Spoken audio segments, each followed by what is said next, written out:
con la conducción y dirección de Gonzalo Rosero. Nos maquillaron los datos, se los llevaron todo. Sin amilanarse, sin amilanarse. Este Ecuador amazónico, desde siempre y hasta siempre. ¡Viva la patria! Combatiremos la corrupción, la de ahora y la de ayer, y la que podría venir, la de dentro y la de afuera. La revista de opinión Democracia, los temas realmente relevantes, analizados con la visión crítica del periodismo libre. Da inicio la revista de opinión Democracia, el programa en el que usted cree. Comenzamos. Gonzalo Rosero, credibilidad incuestionable.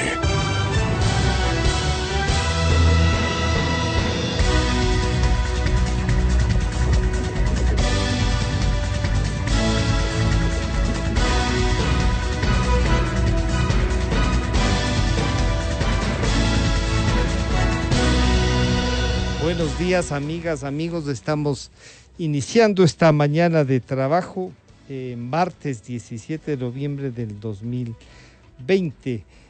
Vamos a topar temas, ¿no? Incluido un tema deportivo.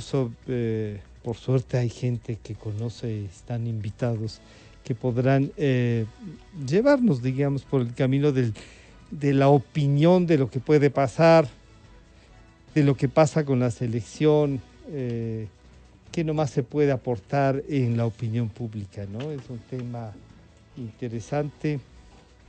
Yo soy hincha del Aucas, exclusivamente, diríamos así. El primer tema que les proponemos en esta mañana de diálogo es un tema petrolero. El desarrollo del campo Ispingo se aplaza hasta el año 2021 y uno dice, ¿qué consecuencias nomás puede tener? ¿Por qué pasa esto? ¿Y qué visión puede tener el desarrollo de lo que en definitiva es el ITT, ¿no? El Ispingo es parte del ITT y eso que podíamos pensar que nos llevaría a un mayor desarrollo, a mayor producción, por lo tanto a mayores ingresos, parece que no da resultado. Y para analizar esto estamos invitando y vamos a conversar con el señor doctor Luis Calero, el doctor Walter Spurrier y el licenciado Henry Llanes. A los tres les saludamos y bueno, también el doctor Spurrier nos había escrito y nos propone un análisis sobre la fusión, que podría ser de una sola empresa petrolera. ¿Qué hacer con esto? ¿Cómo se han desarrollado en otros sectores? Doctor Calero, buenos días, bienvenido. ¿Qué mensaje nos trae esto de se paraliza el Ispingo hasta el próximo año, hasta el 21? Bienvenido, buenos días, doctor Calero. Buenos días, gracias por la invitación. Un saludo a los oyentes y obviamente a Walter Spurrier en Guayaquil. Mire, hace unos días en estos mismos micrófonos habíamos comentado el tema relativo a la reducción de la producción. Uh-huh. Y dijimos con absoluta claridad que la reducción de la producción era una consecuencia, era un efecto, no era la causa. Y que los análisis deberíamos orientarlos a buscar cuál es la causa, cuál es el origen de estos problemas, de estas consecuencias, de estos efectos. Y el tema Ispingo va exactamente en esa línea. No es sino la consecuencia, no es sino el efecto de algo. Y ese algo se llama, en primer lugar, el irrespeto constante, permanente. Desde la vigencia de la actual Constitución, al año siguiente, el año 2009, la Constitución la nuestra fue aprobada en octubre de 2008. Uh-huh. Pero para efectos presupuestarios, efectos de manejo económico del país, tomemos como referencia el año 2009, el año siguiente.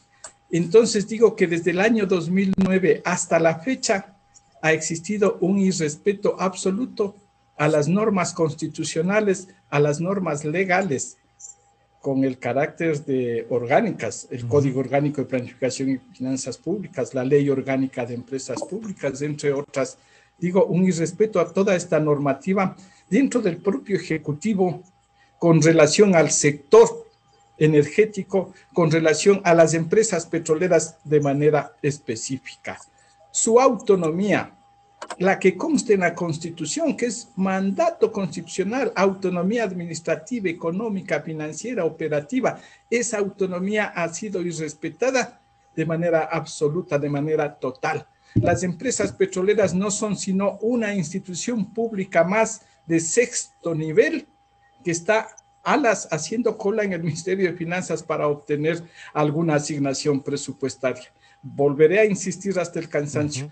Y respetando lo que dispone la Constitución, lo que disponen las leyes. Entonces, esta, entre comillas, paralización de Ispingo se inscribe en esa línea, en la línea del irrespeto a la Constitución y a la ley, especialmente y fundamentalmente, volveremos a insistir, por parte del Ministerio de Finanzas. Esa es una lectura inicial, mi estimado Francisco. Gracias, doctor Calero. Esta primera lectura, doctor Spurrier, nos lleva a pensar que a lo mejor, claro, este irrespeto a la norma constitucional ha sido planteado y analizado por algunos ministros de Finanzas que dicen es que si no se puede manejar así, integrado todo, no funciona el presupuesto. Y a veces podrían tener razón. Pero también nuestra empresa petrolera está dividida y usted nos habla de fusión y esa fusión podría tener una, digamos, una respuesta de más organización, de más agilidad y también de respetar lo que dice el doctor Calero, ¿no?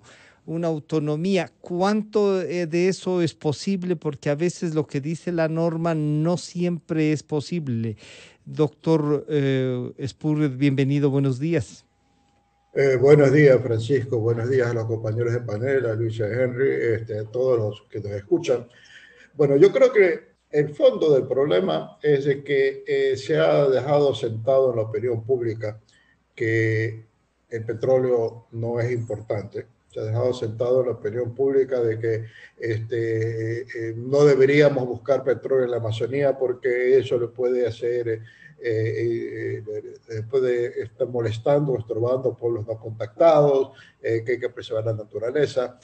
No hay una conciencia de que el petróleo, como la minería, como los recursos metálicos, es una enorme riqueza que tiene el país bajo tierra y que con ese dinero se ha hecho mucho, se ha desperdiciado mucho, pero se ha hecho mucho en los últimos 50 años y abrir petróleo y otros recursos naturales para hacer mucho en adelante y que hoy en una situación tan dura como la que tiene el país, que el Estado tenga esa fuente de ingresos, se aliviaría bastante el peso de la crisis sobre los hombros de la población ecuatoriana. Entonces, como que no se le ha dado mucha importancia y como que el presidente recoge eso, porque bajo estas difíciles circunstancias, cuando el que era su ministro de hidrocarburos insistía que su meta era entregar al gobierno, que el gobierno entregue a su sucesor una producción de 700,000 barriles diarios,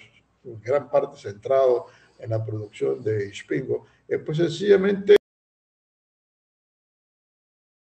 no se ha sabido manejar el tema.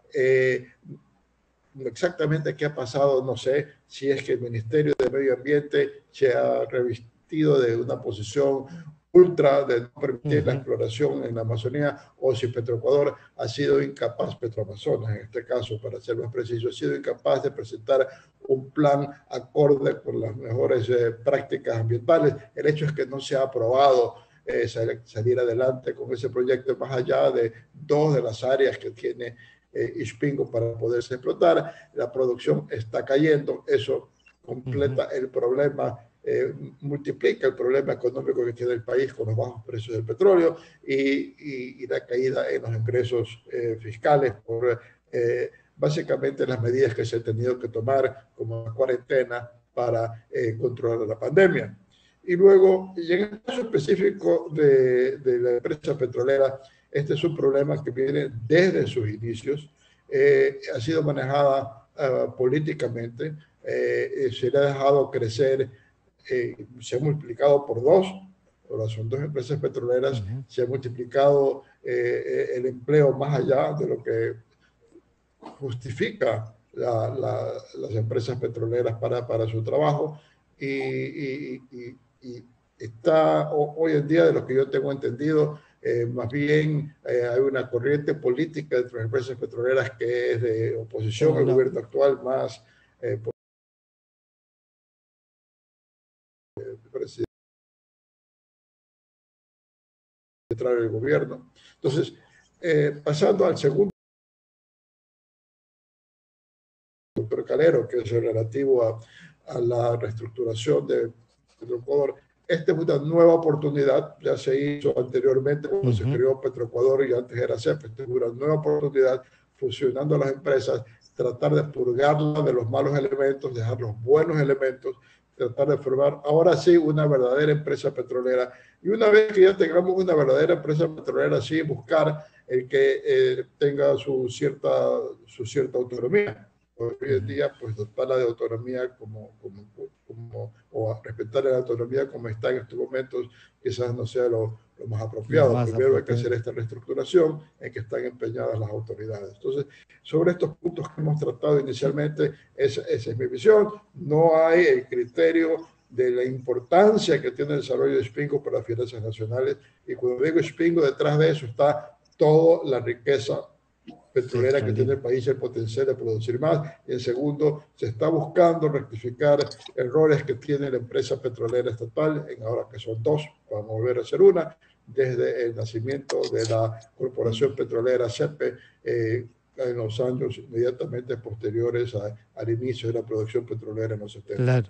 Entonces ahí saludamos a Henry, vamos ya mismo a tener una cadena nacional. Les he de pedir por favor que nos acompañen mientras escuchamos la cadena, pero no sé si ya está lista la cadena. Henry, enseguida comenzamos, vamos a la cadena nacional, el presidente de la República. Enseguida volvemos a nuestros invitados y a nuestra radio audiencia. A continuación, XFM se une a una cadena nacional. Seguimos forjando las bases de un nuevo Ecuador, de un país solidario, inclusivo y emprendedor. Nuestro objetivo es claro: el bienestar y el progreso de todos. De frente con el presidente, queremos que sepas lo que hacemos. Bienvenidos, muchísimas gracias por acompañarnos en este primer programa de Frente con el Presidente. Es un espacio que hemos decidido abrir para que el presidente pueda tener este contacto con todos y cada uno de ustedes. A usted le quedan 6 meses para terminar su mandato y unos cuantos días. ¿Podrá, terminando su mandato, lograr la firma de un acuerdo o tratado comercial con Estados Unidos, sí o no? Se ha llegado a un acuerdo previo que va a servir para poder normalizar cierto tipo de comercio en las mejores condiciones, pues, preferentemente con temas que son agrícolas, de propiedad intelectual, ambientales, laborales. Son temas que van a ser, que están siendo tratados de manera preferencial, siempre respetando el deseo de cada uno de los sectores. ¿Qué pasa si, como decía el ministro de Economía, como decía Iván, si no llegamos a firmar el acuerdo como no se firmará y el próximo gobierno, como pasó con Lucio Gutiérrez, cuando llevaba adelante el TLC, lo tira abajo? Nuestro consejo será, si es que el próximo gobierno nos lo permite, que se firme un acuerdo, porque realmente esta buena relación, este refrescamiento de las relaciones con los Estados Unidos ha sido extremadamente positiva para los ecuatorianos.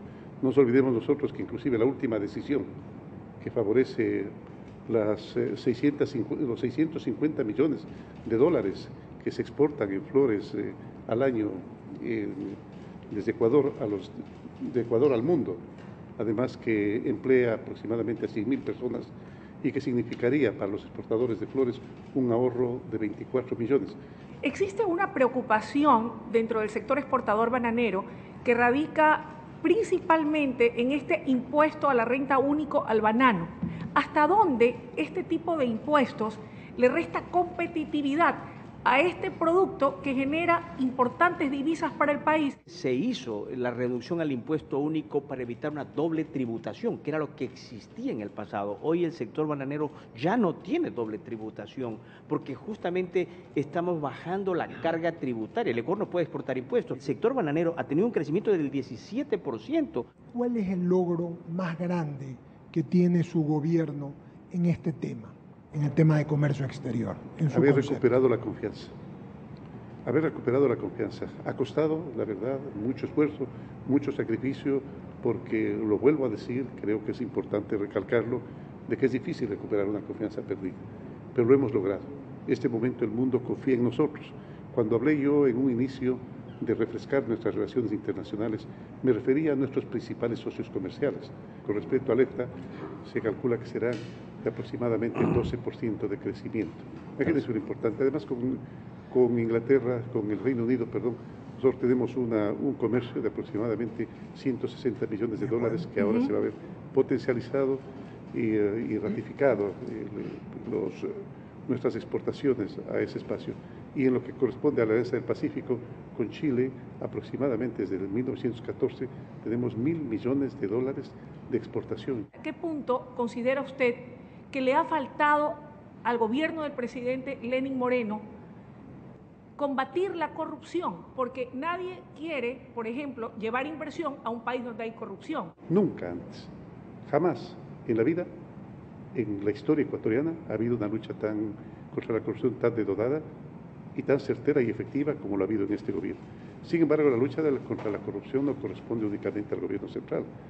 Es una tarea en la que participa activamente pues, la justicia, fiscalía y Contraloría. Ha tenido que haber un trabajo ha debido haber un trabajo muy tenaz para lograr encarcelar a más de una veintena de corruptos y tener, además, en exilio voluntario y sin vergüenza a muchos de los corruptos. A propósito de que hay todo tipo de voces y corrientes, y si bien un buen número de ecuatorianos ven con mucho acierto y como uno de sus mayores logros la renegociación de la deuda del Ecuador, ¿cuál es la herencia que dejará a su sucesor?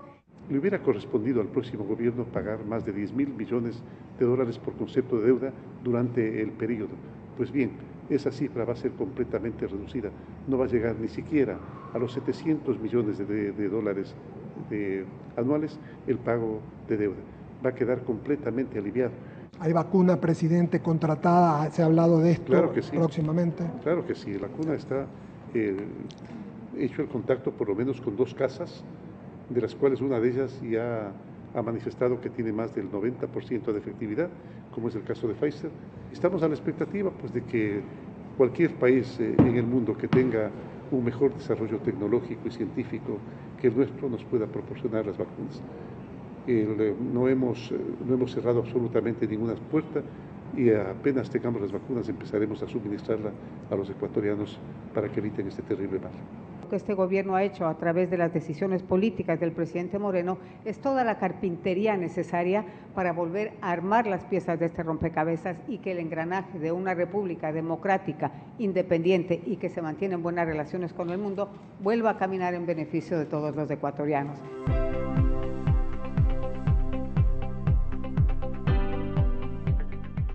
Autorización número 00905, CNE, Elecciones Generales 2021. Esta fue una cadena nacional. Estamos de regreso y saludamos al licenciado Henry Llanes. Bueno, desde el punto de vista que nos han planteado nuestros 2 invitados, Henry, y usted era dirigente sindical en CEPE, entonces esta corporación pasa a ser Petroecuador y uno pensaría se impulsa y esta se divide en 2, ahora se vuelve a plantear la fusión y por lo que nos ha dicho el doctor Spurrier, la fusión podría dar una empresa sólida y de menos gasto, o sea, para hacer una sola, como me parece era la Corporación Petrolera Ecuatoriana. El doctor Calero, en cambio, dice una cosa que es real. Siempre se habló de la autonomía, de que se desarrollara como empresa y que los resultados de ese desarrollo como empresa pudiesen pasar al presupuesto del Estado. Pero cuando uno ve y dice, sí, esa es una declaración, que es una declaración constitucional, por lo tanto habría que cumplirla, es completamente cierto. Pero presupuestariamente y en la forma en la que se lleva el presupuesto parece que no es lo mejor que se pueda hacer. Hay cosas que tienen que hacerse. ¿Cuál es el punto de vista de haber estado en las dos posibilidades de estudiar de adentro la empresa? Henry, bienvenido, buenos días. Buenos días, estimado Francisco. Un cordial saludo para ti y para la audiencia. También para el economista Walter Espuri y para el doctor Luis Calero. Un gusto estar con ustedes en este diálogo. Yo siempre fui opuesto a la transformación de CEPI a Petroecuador. Yo me incorporé a CEPI a inicios de 1982. Estuve en la gerencia de CEPI y pude hacer un seguimiento al manejo de la empresa y también de lo del consorcio que se tenía suscrito con CEPE Texaco, ¿no? Uh-huh. Entonces, y que además lo habías calificado del mejor contrato y la mejor forma de relacionarse. Sí, sí, yo estuve de asistente del gerente de CEPE en ese entonces y entonces pude tener información a mano de cómo se manejaba la institución. Y entonces, yo siempre fui opuesto al cambio de CEPI a Petroecuador porque yo sabía de que el país no iba a ganar nada con ese cambio de CEPI a Petroecuador. Crear 3 filiales permanentes, Petroproducción, Petrocomercial y Petroindustrial, era una locura. Y crear 3 empresas temporales, Petropenínsula, Petroamazonas y Petrotransporte, eso realmente era armar un franquistey y burocratizarla excesivamente a la institución, como efectivamente eso resultó, y hoy tenemos a una empresa prácticamente destruida porque a inicios de los años 90 habían 4.500 trabajadores que laboraban en la empresa y tenían una producción de petróleo aproximadamente de 350,000 barriles. Y llegamos al año 2012 y teníamos una población, una nómina de personal en Petroecuador y filiales de 12,000 personas, 12,000, y la producción petrolera estaba por los 500,000. Entonces, para incrementar, se había incrementado la producción en 150,000 barriles, pero la nómina de personal se había multiplicado por 3. Entonces, para eso sirvió Petroecuador, para que sea una empresa burocratizada. Entonces, claro, y que le mete mano todo el mundo. Entonces, y es paradójico que una empresa mayormente burocratizada es menos eficiente, menos eficaz. Entonces, yo siempre estuve en desacuerdo y me acuerdo que en ese proceso había una reunión en el Teatro Fénix, que es la anécdota que yo me llevo en mi vida, que estaba reunida toda la cúpula del sector petrolero, ministros de Estado, y había una presencia de 1.200 trabajadores en el Teatro Fénix, estaba full, y yo me levanté de ahí de una de las sillas y le cuestioné al presidente ejecutivo y al ministro de ese entonces, de ese proceso que no nos iba a llevar a un puerto seguro. Bueno, pasé adelante, estaba interviniendo y se levantó el presidente de la empresa, no voy a decir el nombre, y ante la presencia de 1.200 trabajadores me quitó el micrófono porque le estaba diciendo la verdad. Y entonces, entonces yo creo que ese es el resultado, ¿no? de este viacrucis de Petroecuador.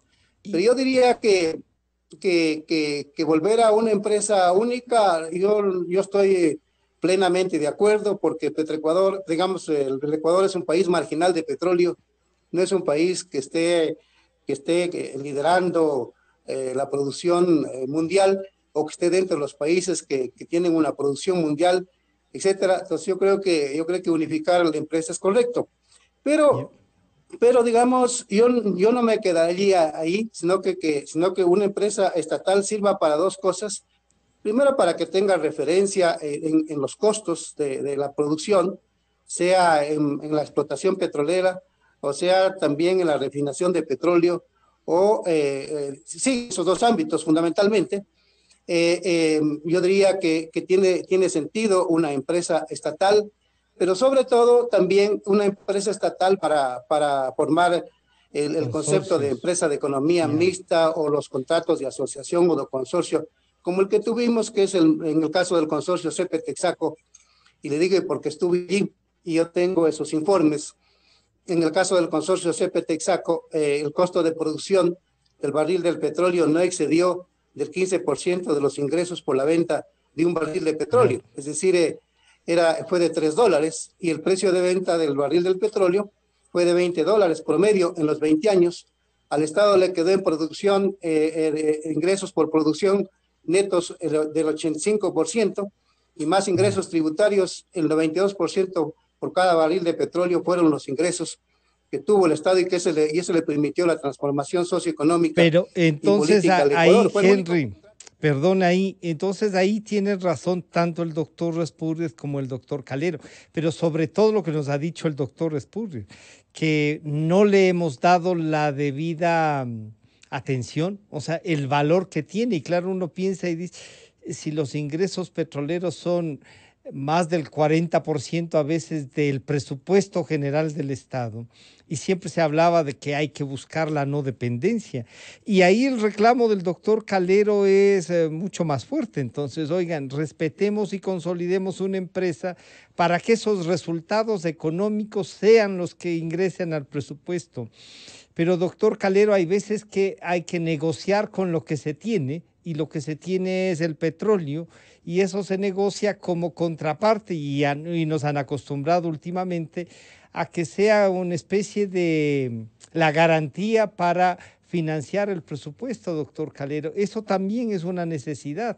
Y el Ispingo, siendo como es un campo del ITT, una parte del ITT que podría desarrollarse, no termina por tener tampoco una propuesta privada, algo así como plantea Henry, que sea lo de CP Texaco, doctor Calero. Mire, Francisco, entiendo que estamos hablando, habíamos conversado al inicio de dos temas o subtemas, el uno Ispingo y el otro el tema de la fusión. Así es. Quisiera entender que seguimos en Ispingo y que luego vamos a entrar de la fusión. No vaya a resultar que yo tengo algunos planteamientos respecto de la fusión y me voy a quedar con ellos en el... No.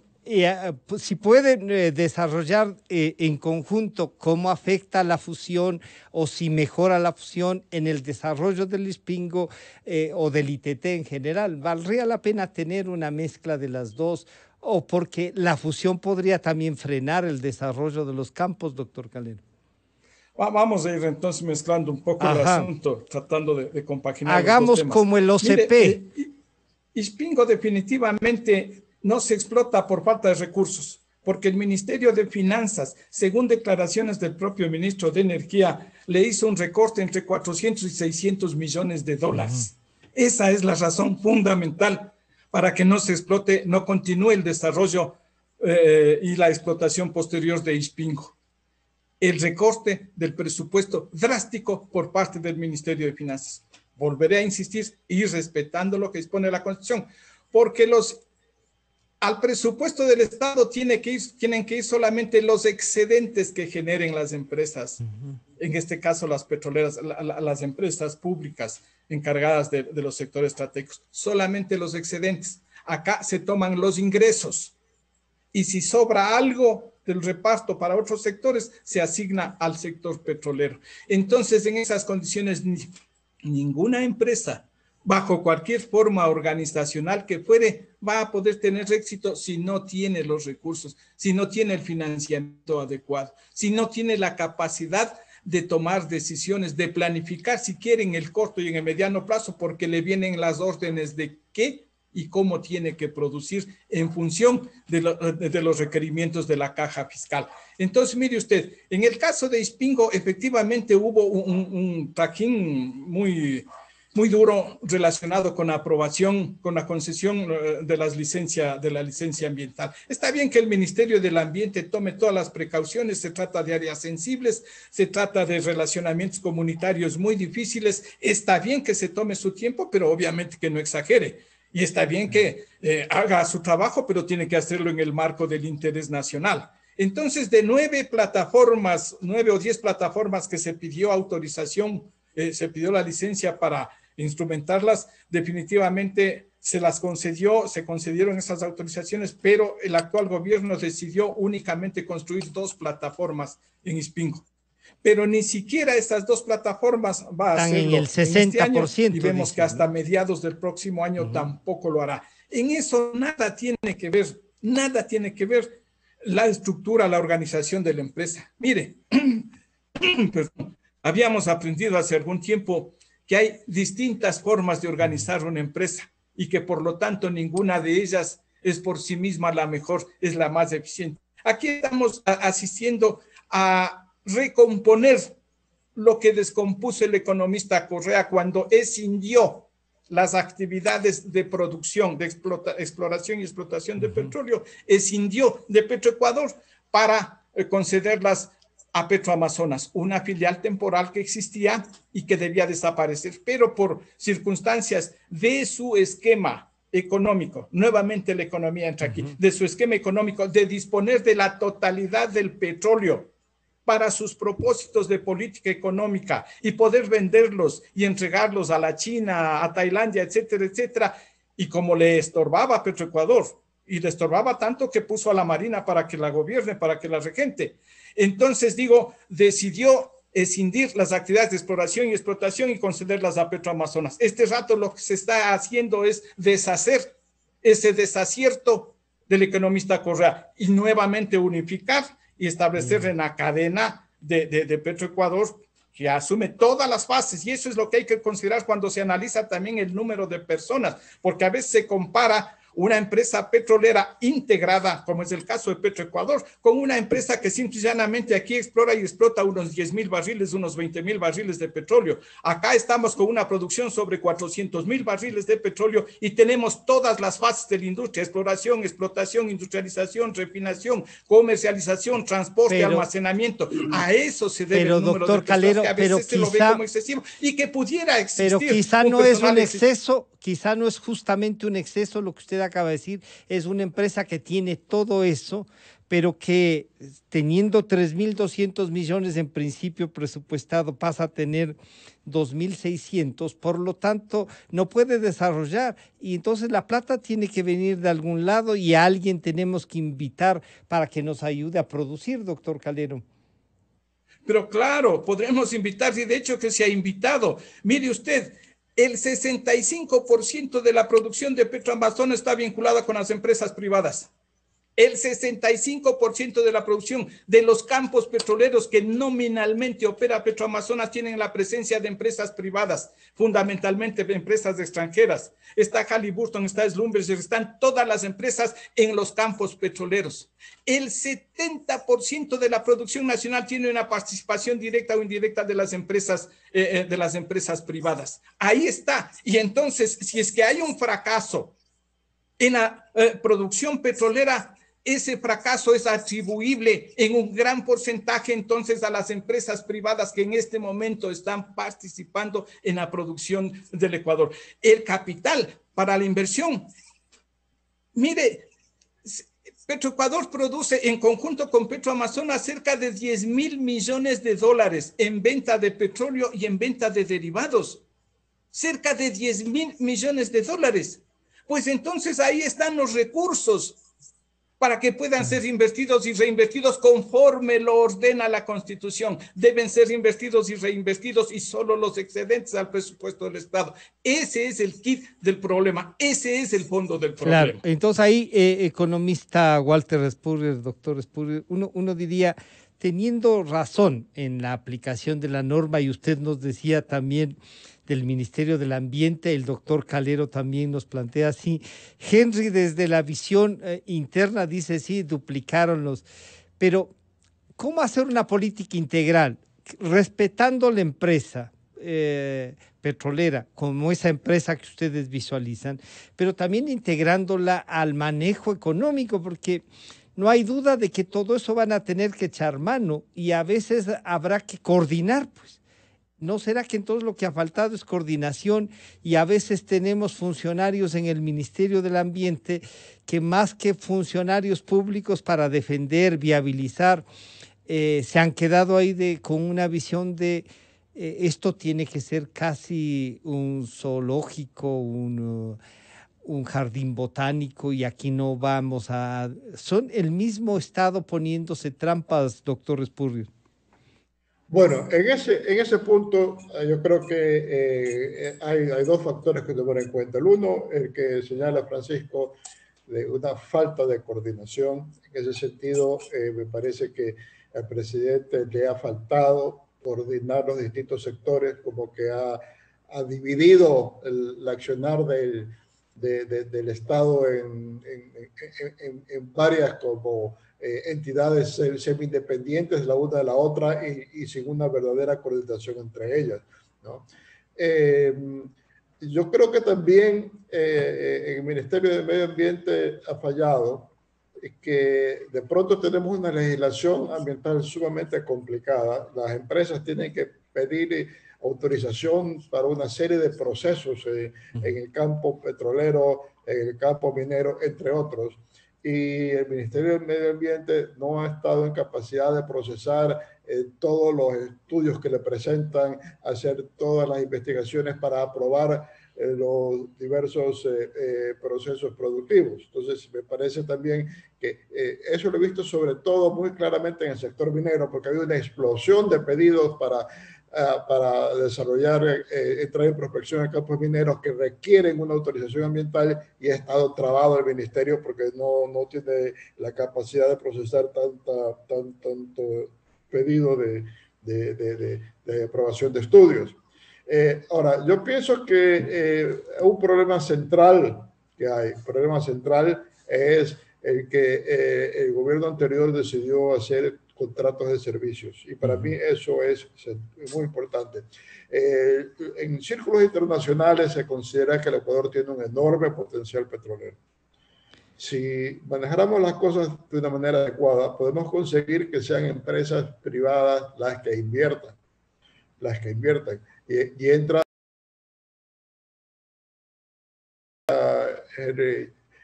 el modelo que tuvimos con Texaco. Ellos entraron, buscaron, encontraron el petróleo,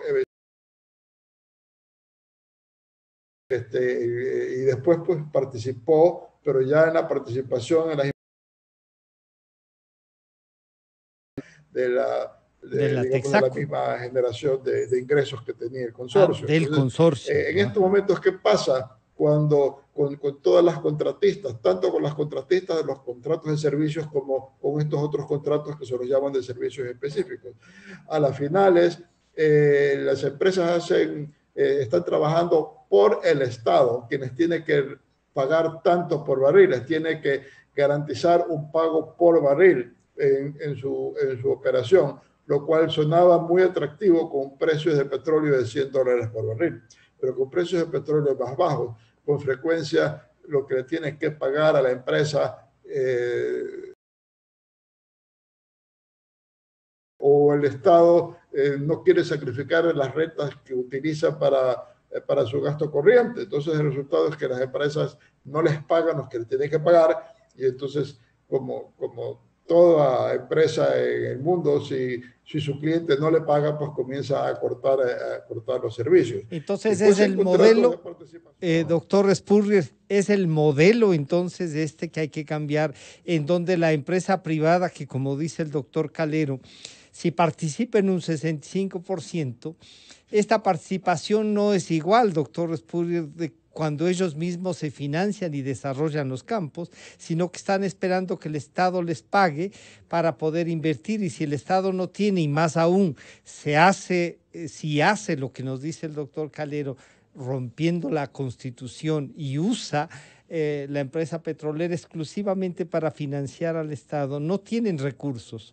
Hay que cambiar el modelo entonces. Ese es el que está fallando, doctor Espurrio. El modelo. Y además tenemos que tener la conciencia que la era petrolera en el mundo está de salida. Está de salida porque hay cada vez más desarrollo de las fuentes alternas de energía. La propia Shell, la principal compañía petrolera de Occidente, ahora se está cambiando del petróleo a fuentes alternas de energía. California acaba de poner plazo mundo que tiene de petróleo y a futuro la demanda de petróleo no va a crecer y comenzará a bajar, o sea que eso va a afectar el precio. Entonces hay una enorme urgencia de encontrar todo el petróleo que podamos encontrar y explotarlo en un plazo relativamente corto, porque si no pierde su valor, como las minas de carbón que causaron guerras en Europa en el siglo XIX, principios del siglo XX, ahora ya no sirven para nada. Y en aquel entonces era lo más importante porque el petróleo todavía no se desarrollaba, el carbón era la principal porque es un capital que tiene el país y lo vamos a dejar bajo tierra. En la sociedad no hay conciencia de eso y parece que los gobiernos tampoco. Entonces, en ese sentido, hay que cambiar el modelo y hay que aplastar el acelerador. Cuando ya venga esa época, que es dentro de poco tiempo, en que haya menos demanda por petróleo, nosotros ya tengamos unas reservas probadas y en proceso de recuperación, y eso va a continuar. Lo que ya no habrá será nueva búsqueda de petróleo, que no nos pase eso y perdamos esta riqueza que tenemos, que nos va a servir de mucho si desarrollamos el petróleo para salir de la crisis en que nos encontramos. Claro, Henry, entonces, pero aquí el doctor Calero nos recordaba en un programa anterior que Colombia ha hecho eso, que Colombia aceleró un poco y que tiene ahora otras dificultades. Pero, claro, si el mundo está cambiando, va a perder, digamos, el peso que tiene hasta ahora el petróleo. Tomará su tiempo, supongo yo. Entonces, el Ecuador tiene que desarrollar con más fuerza, con más rapidez esto, Henry. ¿Cómo impulsamos o nos declaramos que ya no más petróleo? A ver, dos aspectos muy claros. Lo uno, en el contexto que explica el economista Walter Espúria. Yo lo que le invitaría al economista Walter Espúria, al doctor Calero, y a ti, Francisco, a los medios de comunicación y al país, que hagamos algo que nunca hemos hecho. Por ejemplo, sería de analizar cuál es la distribución de la renta petrolera, los porcentajes de distribución de la renta petrolera por barril de petróleo entre el Estado y cada contrato. Eso no lo hemos hecho. Al país le debemos esa deuda. ¿Cuál es el porcentaje de rentabilidad que le queda al país por la explotación de un barril de petróleo? Porque yo no conozco hasta hoy cuál es el nivel de rentabilidad, por ejemplo, en la explotación del crudo pesado. Yo no conozco. Y otro concepto que deberíamos desarrollar, ¿cuál es el costo de producción de un barril de crudo pesado? ¿Cuánto le cuesta al país explotar un crudo pesado de 14, 16 grados API? ¿Ya? ¿Cuál es el volumen de agua que se produce en la explotación petrolera de los crudos pesados? Hoy conozco que en el caso de Tambocochi y Tiputine hay una producción de agua del 89%. O sea, en una producción que viene del 2016, en 3 años ya tenemos prácticamente un altísimo nivel de agua. Actualmente en el país se producen 11 millones por día de fluido para explotar 550,000 barriles de petróleo. Y hay que preguntar cuánto le cuesta al país reinyectar los 11 millones de barriles de agua de formación por día. Eso tiene un altísimo costo eléctrico. Y entonces, en el contexto que lo expone el economista Walter Espúria, yo me haría ese tipo de preguntas porque no solamente hay que modificar el modelo de empresa, sino hay que modificar la política petrolera, la legislación petrolera y la contratación petrolera. Y entonces, y el punto central, yo siempre deberíamos preguntarnos, ¿cuánto le queda al país por cada barril de petróleo que se explota? Y sucede que de los contratos que vienen desde los años 90 acá, prácticamente al país le queda en algunos casos un ingreso marginal y en otros cero, como sucede actualmente, ¿no? Eso es el uno caso. En el caso que explica el doctor Calero, a inicios de los años 90, 4.500 trabajadores y teníamos todo el control de la industria petrolera, todo el control, a excepción de los contratos de prestación de servicios que se firmaron en el gobierno del ingeniero Pérez Cordero en el año 86-88, a excepción de esos que todavía entraron a producción desde el año 91, 92 y 93 en adelante. ¿Qué más estaba en manos privadas? El contrato de Tarapoa con City Invest. El resto, toda la industria estaba en manos del sector petrolero. La comercialización de los hidrocarburos no se lo hacía con intermediarios, se lo hacía directamente, no con estos intermediarios, con estas 11 intermediarias que hoy operan en el Ecuador. Pero yo lo que cuestiono de la fusión es quién está llevando a cabo este proceso. Lo está llevando a cabo el ingeniero Néstor Luna, de nacionalidad mexicana. Yo no tengo prejuicios a propósito por la nacionalidad. Pero aquí yo sí cuestiono que el ingeniero Néstor Luna sea un ingeniero mecánico eléctrico, no es ingeniero petrolero, no conoce la industria del Ecuador, no la ha vivido, no está dentro de ella, para impulsar un proceso de fusión. Él es la persona más indicada y hay un segundo antecedente del señor ingeniero de México, asesor del señor Jorge Glass, de las áreas estratégicas. Él fue asesor de las áreas estratégicas del señor ingeniero Jorge Glass, vicepresidente de la República, y lo seleccionan a él, dejando al margen a ingenieros petroleros, porque para la fusión se requiere ingenieros petroleros que conozcan la industria, economistas y abogados, que conozcan la industria y que sepan gestión de empresa para poder impulsar una reforma que hay que hacerla, y que hay que hacerla la reforma, la fusión, para dos cosas. La una, para que me sirva como referencia para explotar un barril de crudo pesado. Bueno, señora compañía privada, ¿cuánto me va a cobrar? ¿Cuánto le va a costar al país la explotación de un crudo pesado? De crudo. Porque yo teniendo una empresa fusionada, yo exploto un barril de petróleo en estos costos. ¿Cuál va a ser los costos suyos? Para eso es útil una empresa estatal. Y lo segundo, es útil una empresa estatal porque si vamos a una refinación con empresa privada o con una empresa de economía mixta, bueno, yo tengo una refinería que la empresa estatal tiene un costo de refinación del barril del petróleo en tanto. ¿Cuánto va a ser el costo de refinación del petróleo cuando esté en manos privadas o cuando esté en manos de una empresa de economía mixta? Para esas dos cosas me sirve una empresa estatal. Pero sucede que cuando hay gobiernos abusivos, como el que tuvimos con Correa y como el que ha habido en Venezuela con Chávez y Maduro, las destruyen, gobiernan por sobre la ley, lo que cuestionaba Aristóteles, que los gobiernos demagogos gobiernan por sobre la ley y gobiernan solo con decretos. Eso lo decía Aristóteles antes de la edad cristiana. Pero ahí, entonces, Henry, eso sucede que lo está haciendo ahora con los gobiernos populistas. Tiene razón el doctor Calero, que lo que no hemos sido capaces es de respetar la norma ni de hacerla respetar, y ahí tendrían culpa la asamblea, las cortes, todos, o sea, todos los que pudieron de alguna manera tener ahí alguna influencia. Doctor Calero, ahí están entonces las razones por las que incluso el Ispingo se patea su explotación hasta el próximo año y causa dificultades. ¿No será bueno en esto que ustedes han tenido, yo diría que es el mayor acuerdo, en que hay que tener una política petrolera un poco aparte de todo, sin dejarla, como también el doctor Spurrier ha dicho, que se coordine, que tengan una visión conjunta de un gobierno? Es la política petrolera la que no hemos podido definirla, y como nos hace el recuento Henry, doctor Calero. A ver, mire, he sostenido y vuelvo a reiterarlo ahora, en el Ecuador nunca existió una política petrolera, nunca. Existieron determinadas decisiones para los relacionamientos entre el Estado y las empresas petroleras, las modalidades contractuales. Pero eso es una política. Política petrolera integral, de largo plazo, nunca. Este dato, nadie podría afirmar que algún gobierno, por ejemplo, determinó cuál debería ser la relación reservas-producción. O sea, ¿para cuántos años quisiéramos que tuviésemos petróleo? Y ahí entonces se incluyen todos los temas que plantea Walter Spurrier. El potencial petrolero, a ver, ¿cuál es? Yo digo, por ejemplo, este rato el Ecuador tiene menos de 2.000 millones de barriles de reservas remanentes.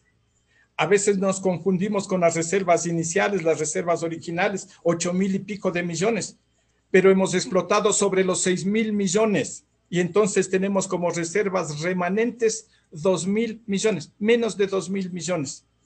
Si para simplificar el análisis nosotros producimos anualmente 200 millones, eso significa que la relación reservas-producción sería para 10 años. Eso es lo que quiere el país. Si queremos duplicar la producción, significaría que queremos reducir esa relación reservas-producción a 5 años, como el caso de Colombia. Colombia no tiene más allá reservas para más allá de 4 años. Con ese ritmo de producción, con esos volúmenes de producción, 1.900.000, de rato está...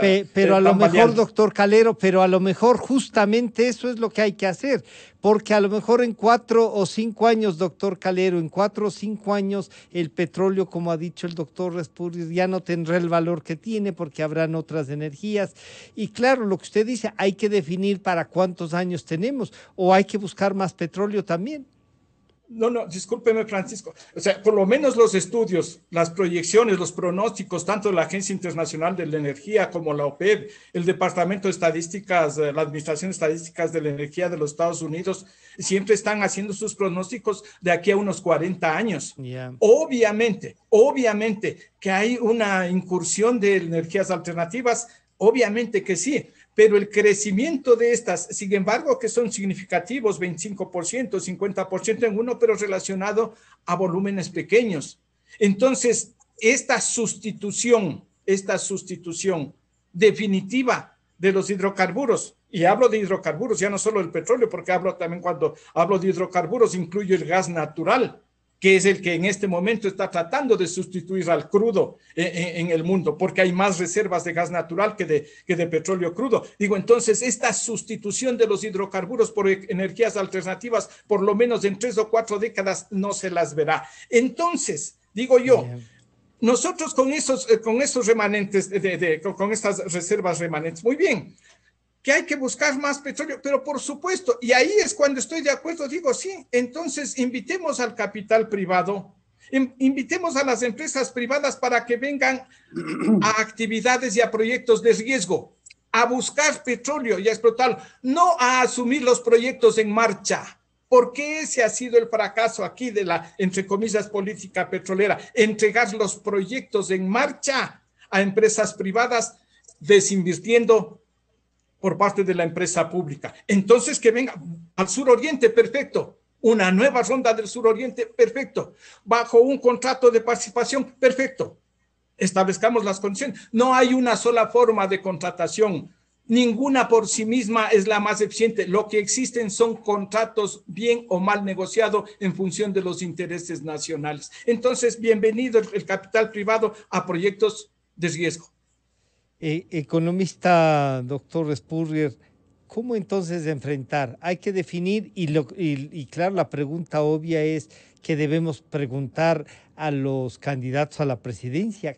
¿Tendrán alguna idea a algunos de lo que es la política petrolera? ¿Le darán la importancia que usted reclama? No se le ha dado a generar una política petrolera con ese desarrollo, a lo mejor diciendo, sí, vamos a tener 10 años, pero esos 10 años nos tienen que servir para desarrollar el Ecuador y relanzarlo con una economía que no dependa del petróleo, doctor Respurrier. Bueno, habrá que preguntarle a los candidatos. Yo pienso que ya hay una idea de lo que harían los candidatos. Hay 3, a pesar de la gran cantidad de candidatos, hay 3 que las encuestas ponen por encima de los demás, ¿no? El programa de Guillermo Lasso trae la propuesta de la explotación petrolera, del desarrollo del sector petrolero. El programa de Yacu Pérez es más bien en contra de todo lo que es política extractivista por considerar que se realiza en tierras ancestrales. Y el candidato Arauz no le he escuchado mayor cosa, pero es de suponer que continuará la política de Rafael Correa.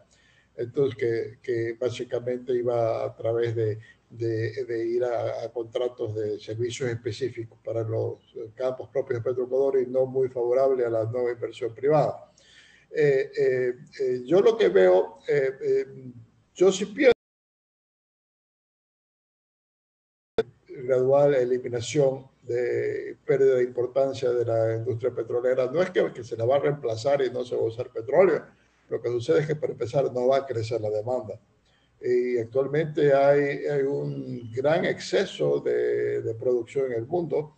El largo número de años en que el precio del petróleo estuvo tan alto llevó tanto a encontrar nuevas reservas petroleras como a desarrollar nuevas técnicas para sacar petróleo donde no se conocía que había antes, hay el desarrollo del gas, como señala el doctor Calero. Yo pienso que debemos, y con la reestructuración de Petroecuador, que una de las tareas que tendría es buscar socios con empresas privadas para el desarrollo del país en el sector petrolero y que el gobierno impulse la nueva búsqueda de participación. Porque lo que decía Henry Llanes, ¿y cuánto vamos a sacar con el crudo pesado? Vamos a perder dinero. Pero si tenemos un contrato en el cual el gobierno y la empresa comparten las ganancias, ¿ya? En el sentido de que primero recibe el Estado su participación, sus regalías libres de polvo y paja, y después la empresa paga impuestos a la renta. Si los costos son muy altos, el Estado va a recibir su petróleo, su participación de petróleo, las regalías libres de polvo y paja, y la empresa va a perder dinero. Entonces la empresa no va a haber interesados en la explotación de campos en que no sea reciben reembolsan el dinero que han invertido y además una utilidad. Entonces es un sistema. Pero claro, ahí, doctor Respurrier, lo que dice el doctor Calero sería claro, porque dice, no es posible darle solo campos en desarrollo, o sea, ya para el negocio, sino que también deben correr los riesgos, y eso parece que la empresa privada no quiere. Bueno, actualmente no hay mayor inversión de riesgo. Hay algunas áreas en que han entrado empresas pequeñas latinoamericanas. No hay una verdadera inversión. Los contratos existentes con las compañías, o sea, las compañías contratistas de contratos de servicios, la mayor parte ya están en sus últimas etapas.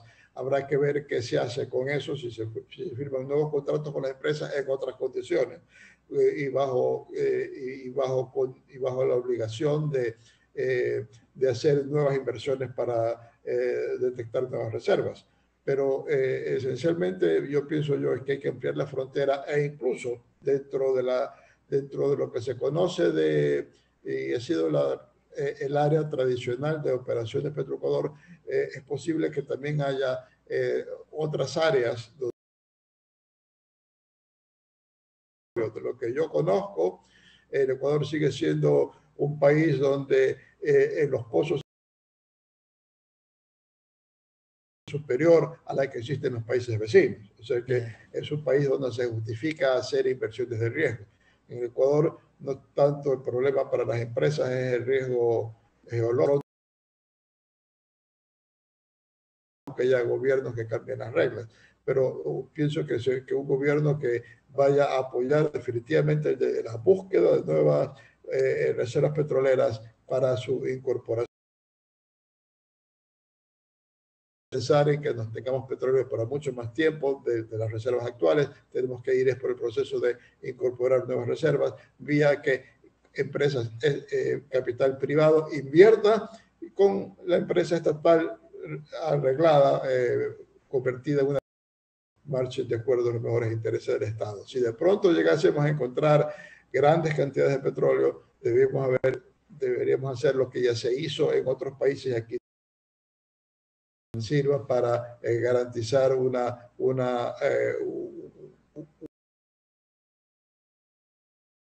para que los ecuatorianos, sobre todo los menores recursos, puedan beneficiarse de esta riqueza de su. Entonces, el Ispingo puede desarrollarse antes del próximo año si es que se da un viraje y se invita a que alguien más invierta en el Ispingo y no por el recorte de $600 millones no se desarrolla. Henry, ¿cómo plantear entonces aquello de que nos plantea el doctor Respurrier? Oigan, hay que mejorar la producción, hay que buscar campos. Estamos en mejores condiciones que los vecinos. El doctor Calero nos recuerda lo de Colombia, pero parece que la realidad ecuatoriana es distinta. ¿Cómo nos planteamos desarrollar, mejorar la industria petrolera que esperemos dure por lo menos las 4 décadas que dice el doctor Calero, Henry? Sí, yo creo que hay que insistir para que el Ecuador tenga un horizonte, tenga un objetivo claro, hay que definir la política petrolera. Hay que hacer una nueva ley de hidrocarburos porque la ley de hidrocarburos actual, que se la codificó en el año 78, es un Frankenstein. Tiene más de 40 reformas y curiosamente no tiene un capítulo para venta del crudo. El crudo se lo venía vendiendo en función de la ley de contratación pública, bajo el concepto de que es un recurso público, lo que es correcto. Pero curiosamente, en la ley de hidrocarburos, yo le digo al país, no tiene un capítulo de cómo se debe vender el crudo. Pero Henry, plantear una nueva ley de hidrocarburos de este momento, lo que podría es justamente generar la inestabilidad jurídica de la que han hablado. O sea, plantear una nueva ley este rato sería mucho más difícil de que se la tramite incluso, Henry. Yo creo que ahora no, pero a futuro, para fijándose una meta, un periodo de 30, 40 años de explotación petrolera, y concuerdo con lo que menciona el economista Walter Spurrier, hay mucha preocupación y también interés y acciones hacia la sustitución de los hidrocarburos, pero eso no será en 4, ni 5, ni 10 años, pero yo creo que a 40, 50 años eso se va a hacer realidad. El presidente Biden, cuando asuma sus funciones, le va a poner mucha fuerza en los Estados Unidos, y lo dijo en la campaña electoral y lo dijo en los debates, de que hay que ir a la sustitución de los hidrocarburos en la generación de energía. Pero yo diría que es urgente que nosotros, para 30 y 40 años, sí definamos una política petrolera, una legislación y un nuevo contrato. Si hubo en los años 70 un diseño de política petrolera con el liderazgo del contraalmirante Gustavo Jarrín Ampudia, que estuvo 2 años y medio en el ministerio, y allí sí se dio un diseño correcto, y que inclusive hay trabajos como lo del economista José Moncada, que expuso un libro sobre el desarrollo del capitalismo en el Ecuador. Y el diseño de la política petrolera de Jarrín Ampudia era ir a la sustitución de las importaciones, a agregar valor a la mayor cantidad de petróleo que se extraiga de la Amazonía ecuatoriana, a evitar la salida de divisas, a ir a una reproducción del capital interno, ir a un ahorro interno. Ese era el contenido de la política petrolera de Jarrín Ampudia.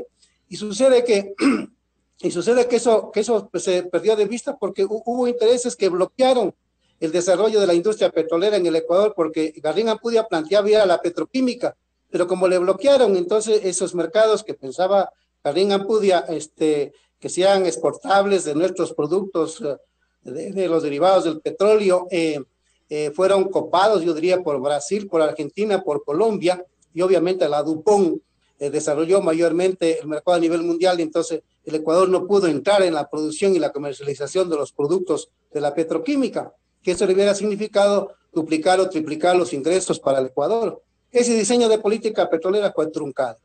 Entonces yo diría que el petróleo a futuro, después de los 30 o 40 años, va a servir para los aceites, porque yo no creo que los aceites hidrocarburíferos todavía se esté pensando en la sustitución de ellos, porque esos siguen siendo útiles a nivel de toda la industria automotriz y de la industria metalmecánica, de la siderúrgica, de la metalurgia a nivel mundial. Entonces yo diría que en ese sentido hay que ir pensando a futuro, que a propósito de los candidatos presidenciales, hay un amigo mío que está haciendo un trabajo. Creo que ese 60% de candidatos presidenciales de lo que él ha avanzado no tienen una sola palabra de petróleo en sus planes de gobierno, estos señores. Yo no sé cómo quieren gobernar este país de manera improvisada nuevamente. Sé que no, solo entre paréntesis, sé que no tienen una sola palabra de cómo manejar el seguro social. Y entonces estos señores quieren gobernar el país sin tratar los asuntos fundamentales como el petróleo, los recursos naturales no renovables, etcétera, y el manejo del seguro, por supuesto que es vital. Entonces yo le invitaría a los medios de comunicación que hurguen qué dicen los planes de gobierno. Hay que bajárselos de los planes de gobierno del Consejo Nacional Electoral. En los tres, claro, Henry, lo que pasa es que en las 3 páginas Henry, lo que pasa es que en las 3 páginas que han presentado uno dice, si es que esta es la visión del país que tiene, estamos fregados, estamos fritos. O sea, si estos son los que quieren gobernarnos, con excepción de los mismos que ha nombrado y alguno otro más que ha nombrado el doctor Spurrier, uno dice, por lo menos tienen una visión buena o mala del país, ¿no? Pero el resto en realidad, ya solo si ese fuese un examen para calificar sus candidaturas, están perdidos del año, ¿sí? Doctor Calero, al parecer entonces política petrolera para hacer bien o destrozarla se necesitan gobiernos autoritarios y revolucionarios. Estábamos pensando que en la década de los 70 el gobierno revolucionario y nacionalista tuvo un desarrollo, un impulso, porque era una dictadura, y luego esta otra de 12 años con votaciones de por medio, pero que hicieron lo que les dio la gana y se llevaron todo lo más que han podido. Esta parece ser el signo.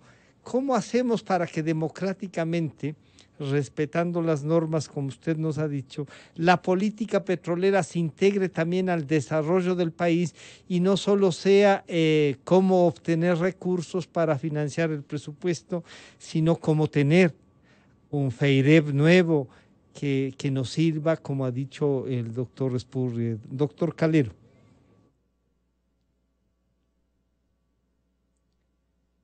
Doctor Calero, no sé si...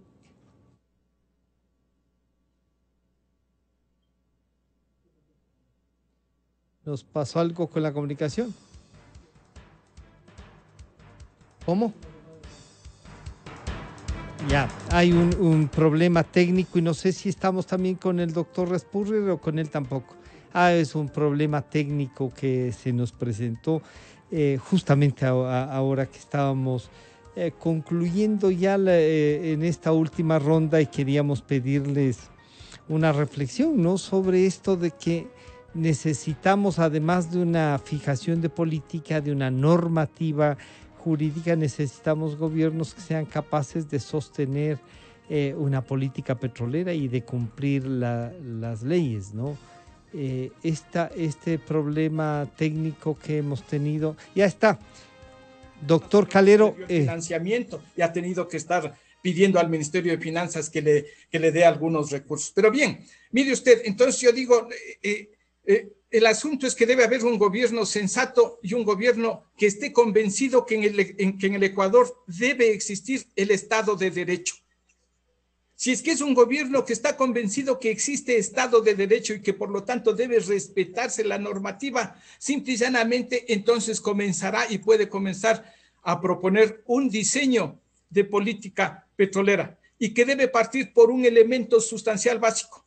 La propiedad de los hidrocarburos no es del gobierno de turno. La propiedad de los hidrocarburos es del conjunto de la nación.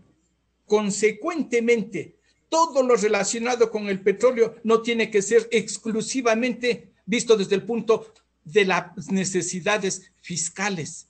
Y nosotros estamos cayendo en ese espacio de análisis. Ver solamente las urgencias fiscales, la explotación petrolera, la política petrolera vinculada exclusivamente a los requerimientos fiscales. Esa, desde mi punto de vista, no es la visión correcta. La visión correcta es que el Ecuador, el país en su conjunto, no solo el gobierno nacional apenas es un administrador de la cosa pública, y parte fundamental de la cosa pública son los recursos naturales no renovables. Entonces, un diseño que tome en cuenta primero la propiedad y que el otro es apenas un administrador sería un buen comienzo para el diseño de una adecuada política petrolera. Doctor Spurrier, esa adecuada política petrolera, respetando la norma y tomando en cuenta, claro, la necesidad fiscal. Lo que pasa es que cuando el doctor Calero es así muy firme en decir no se puede trabajar una empresa solo para la necesidad fiscal, pero algunos le van a decir, oiga, pero es que son las necesidades fiscales las que nos hacen tener este tipo de empresas. ¿Cómo hacerlas entonces, doctor Spurrier? No sé si estuve hablando como loco solito. No, la verdad es que la última parte completamente, doctor Calero, pero estábamos ahí. No sé si el doctor Spurrier nos escucha. Escuchamos. Perdón. Francisco. Sí. Doctor Respurrier, ¿nos escucha? Sí, y sí, sí lo escuchamos a Luis, muy bien. Pero a ti, Francisco, no estábamos escuchándote. Por lo tanto, le adiviné la pregunta, Francisco. No, pero la respuesta yo pensé que era justamente a mi pregunta, si es que iba justo en lo que usted ha sostenido y le quería preguntar al doctor Respurrier justamente eso, ¿no? Cuando usted nos divide la parte fiscal de la política petrolera, parecería que es lo más lógico, pero yo decía, las urgencias fiscales tienen que converger también, doctor Respurrier, con la política petrolera y la política económica, o sea, hacer en el conjunto, o eso no es posible para poder desarrollar una empresa petrolera como la que nos plantean tanto el doctor Calero como Henry y usted. Bueno, pasa que hay dos momentos, ¿no? Si hubiéramos hecho las cosas adecuadamente, desde un principio, por lo menos hace algunas décadas, podríamos hacer algo. Hay menos reservas petroleras que el Ecuador, pero tiene una muy buena producción. Y ese dinero va a un fondo que a las finales viene a ser una especie de seguridad social, que la gente no aporta con su salario, sino que el Estado aporta con su... Hay una especie de seguridad social para toda la población sin que tenga que aportar directamente, porque se está aportando digamos, de los recursos. De los bienes comunes. Pero en el caso del Ecuador estamos en crisis. En el caso del Ecuador estamos en circunstancias y durante este gobierno se ha acumulado una deuda inmensa y todavía no se reduce el tamaño del Estado para adecuarla a nuestras realidades de ingresos fiscales. Entonces, debemos pensar en una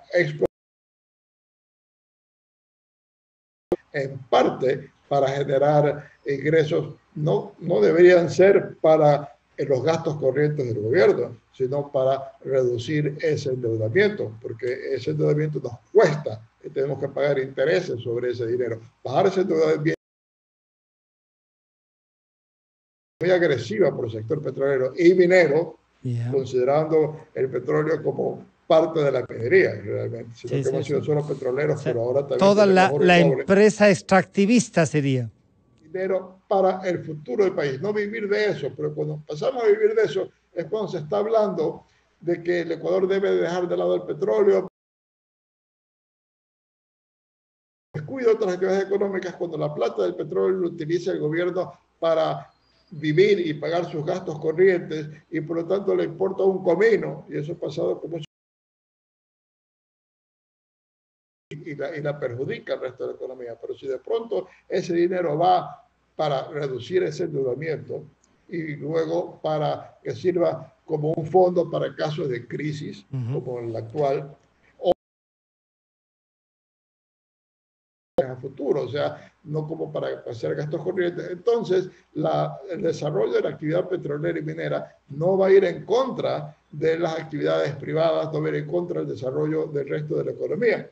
Entonces, eso es como deberíamos resolver las cosas. Pero hoy pues estamos en esta situación de que si no se consigue el dinero de la China, no va a haber cómo pagar el doble sueldo de la administración pública en el mes de diciembre y por lo tanto los chinos nos piden que ignoremos la producción petrolera íntegra que tiene el país y no deberíamos caer en esas circunstancias, pero hemos caído y tenemos que resolverlas. Entonces, en estos momentos, hasta que no montemos una política adecuada y no resolvamos el problema de hoy, va a haber una íntima vinculación entre los ingresos petroleros y las necesidades fiscales. Eso hay que superarlo para que no sea así, pero hoy es inevitable. Siendo inevitable, entonces, Henry, bueno, pero ahí hay una salida, o sea, la creación de un fondo para pagar a la seguridad social, tanto con el petróleo como con la minería, o sea, con toda la industria extractivista, puede ser una salida y generar instituciones fuertes, ojalá que no vengan a saquearlas para enriquecerse ellos, pero ahí hay una salida y la que tú habías vinculado con el tema petrolero, la seguridad social, esa puede ser una respuesta y una visión. El doctor Calero ha sostenido firmemente que el tema fiscal, y también el doctor Respurrier dice sí, eso es lo correcto, pero este momento están íntimamente ligados. El futuro puede ser, en cambio, lo que ustedes vienen planteando también con la seguridad social, y el ISPINGO debería ser desarrollado de otra manera, Henry. Sí, y buena cosa el citar a Noruega por parte del economista Spurrier, que es correcto, ¿no? Y ese modelo de explotación petrolera de Noruega fue extraordinario, años 70, años 80, años 90, con Statoil. Fue un modelo de empresa. Nosotros como dirigentes sindicales tuvimos contactos con ellos en los años 90, con gente que conocía el manejo de Statoil, de Total en Francia, ¿no? Pero claro, ellos no querían entrar al Ecuador por la corrupción, porque ahí coincidió con la corrupción de Bucarán, ¿no? Yeah. Y yo diría, cuando yo hice referencia para darle hilo a la exposición, a lo de Carrín Ampudia, no es que estaba invocando un gobierno autoritario, sino al contrario, por mi propia formación, yo soy amigo de la plena democracia, que no la hemos vivido en el Ecuador en gobiernos democráticos. La cultura de la democracia no ha sido para mejorar la calidad de vida de la gente, sino para corromperla, como hoy ha sucedido, porque hay unos individuos improvisados, aventureros de la política, que llegan al gobierno y quieren seguir quieren estar en el gobierno y llegar al gobierno a futuro. Entonces la democracia no es eso. Y yo diría, Francisco, que uno de los aportes importantes que deberían hacer los medios de comunicación, aquí estamos los tres, conocemos la actividad petrolera, hay puntos de vista que coincidimos, hay puntos de vista que no coincidimos, pero sería un aporte para el país. A nosotros nos hacen debatir con los candidatos presidenciales para preguntarles a ellos cuál es el contenido de su política petrolera y el contenido de la política de la seguridad social. El caso de los años 70, lo que cita Luis Calero con el doctor Velasco Ibarra, así fue. El doctor Velasco Ibarra puso en vigencia la ley de hidrocarburos en el año 71, pero puso una disposición general de que esa ley se ponga en vigencia después de 25 años. Y el gobierno del general Guillermo Rodríguez Lara, con un decreto ejecutivo 430, la puso en vigencia la ley en octubre del año 72. Entonces esos datos también es importante, porque uno tiene que tener consistencia y debe ir configurando. Discúlpame, Henry, porque estaría quedando como mentiroso. Yo tengo el documento original, la primera publicación de la ley de hidrocarburos. Sí, en ningún momento existe esa disposición, por favor. Hay el 430, el decreto. Mírale, Lucho. Bueno. Está en el libro de Luis Arauz de Derecho Petrolero. Ahí está ese decreto. El libro de Luis Arauz es una cosa. Tengo el texto del registro oficial, por favor. No, y él también lo cita, Lucho. Él lo cita. Yo también tengo el libro de Luis Arauz, pero no, por ahí no va el tema, por favor. No, ya, bueno, y eso no es el tema. Ahí no nos metamos a discutir. A ver, yo lo que digo es que el diseño de una política petrolera debería ser que la explotación de los recursos naturales y el petróleo no sirva más bien para desarrollar la economía, porque el seguro social se fortalece. Hoy hay un 14% de la población económicamente activa que está afiliada al seguro social, los trabajadores bajo relación de dependencia. Entonces quiere una explotación petrolera para desarrollar la economía y para que se genere empleo. El petróleo debe servir, la minería y el manejo de la industria de la telefonía, de las telecomunicaciones, debe servir para expandir el aparato productivo en el Ecuador. Debe servir para expandir la activación económica.